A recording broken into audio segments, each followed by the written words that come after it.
Thank you for joining me.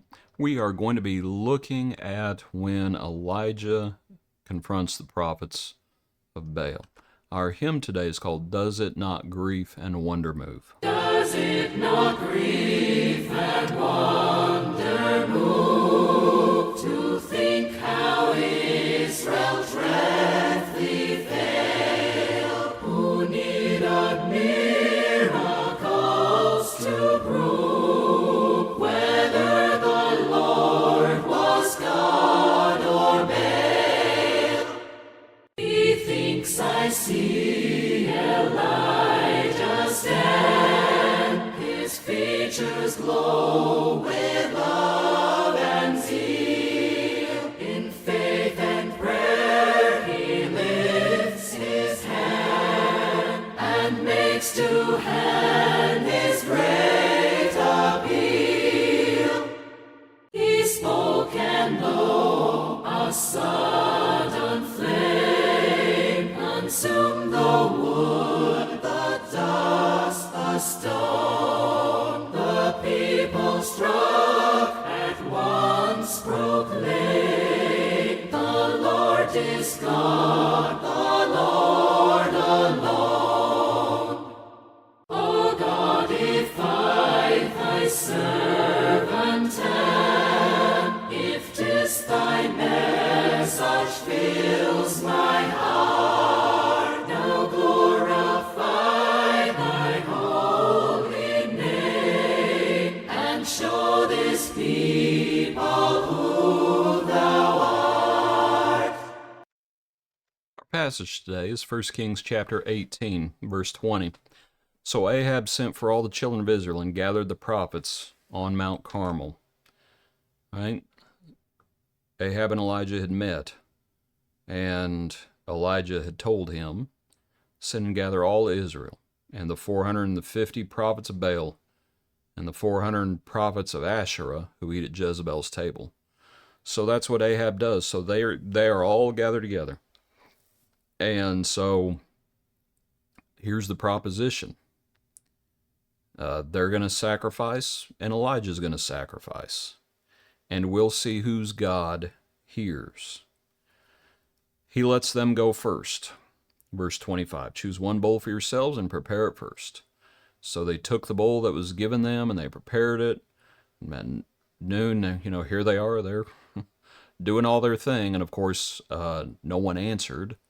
They leapt about the altar which they made. Elijah starts mocking them.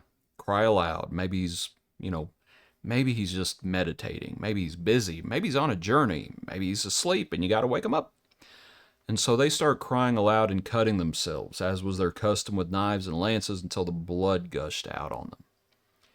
And when midday was past, they prophesied until the time of the offering. Who knows what sort of things they're saying. They're just gobbledygooking. But there was no voice. No one answered. No one paid attention. And then Elijah said to all the people, come near to me. So all the people came near to him. And he repaired the altar of the Lord that was broken down. And Elijah took 12 stones, according to the number of the tribes of the sons of Jacob, to whom the word of the Lord had come, saying, Israel shall be your name. You know what's peculiar about that? Elijah took 12 stones. This is the time of the divided kingdom. He doesn't take 10 stones. He doesn't take 2 stones. He takes 12 stones.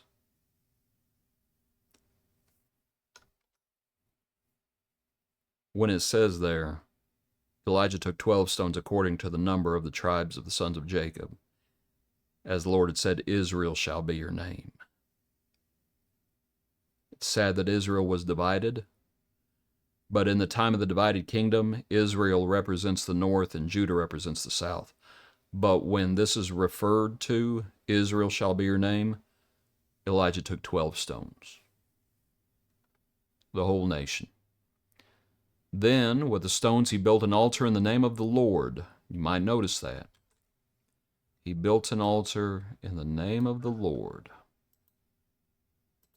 And he made a trench around the altar large enough to hold 2 seahs of seed, and he put the wood in order. You might notice that. He cut the bull in pieces, laid it on the wood, and he said, start bringing water. So all this business about in the name of the Lord and putting the wood in order and things like that, like you do, you worship how the Lord commands you to worship. You do what the Lord tells you to do. And it is a lovely figure of verse 30. And he repaired the altar of the Lord that was broken down. I don't know who broke it down, but what a lovely picture of the man of God putting it back together, just as God would have it, preparing for the sacrifice. So the water is brought, and then Elijah starts crying out to God as everything is just absolutely drenched. And then he cries out to the Lord, and the fire of the Lord fell and consumed the burnt sacrifice and the wood and the stones and the dust, and it licked up the water that was in the trench. It consumed it all. And when all the people saw it, they fell on their faces, and they said, the Lord, he is God, the Lord, he is God. And Elijah said to them, seize the prophets of Baal, do not let one of them escape. So they seized them, and Elijah brought them down to the brook Kishon and executed them there. And what a sadness, and that's what our hymn points to. Does it not grief and wonder move to think how Israel had dreadfully failed, that they needed miracles to prove whether the Lord was God or was it Baal? That it took this miracle to convince them that the Lord is God. What a sad thing, what a horrible thing. And this is just how bad it is in Israel. In the time of Ahab and Jezebel, it's bad. It takes this miracle to convince these people that the Lord is God.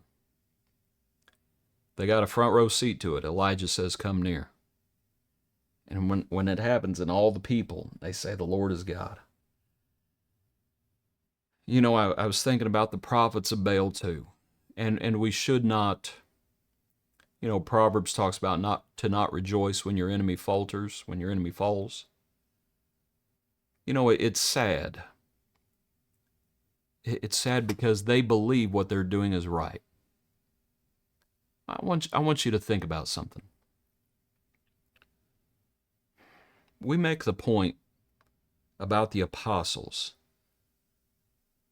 that the things that the Lord taught and Jesus himself, that it was all true. And we speak about one of the evidences of it being true is if it was all a lie, would the apostles have died for it? Like, well, no. They wouldn't have died for a lie. But here's the thing I want you to consider. Because people will die for a lie if they're convinced it's true. If they're convinced it's true, they might die for it. They have to believe it's true. So the apostles believed it was true. And I'm not saying that the Lord was a lie. That's not what I'm saying. I'm saying we might ought to consider that argument and the shortcomings of it. People have to be convinced it's true in order to die for it. And the prophets of Baal were convinced that what they were doing was right and that there really was a God named Baal. And we know that they really believed it because what are they doing? They're cutting on themselves with knives until the blood is gushing out of them. You don't sacrifice your children to a God unless you really believe that that God exists. These individuals really believed in what they were doing. They were as wrong as they could be, but they really believed it. They really believed the lie. We better make sure we're not believing a lie. As much as lieth within us, we better make sure. that we don't believe lies. These prophets, it's sad. I wonder what the look on their face was when Elijah's sacrifice is consumed. They'd been crying out to their God all day. Honestly, it wouldn't surprise me a whole lot if some of them were already dead just from the cutting on themselves and all that. Who knows? But a lot more of them are going to die at the hands of the people when Elijah commands it. That's a sad picture, isn't it? All those prophets of Baal, it's a sad picture, all of them dying. And they were convicted that what they were doing was right. That's sad.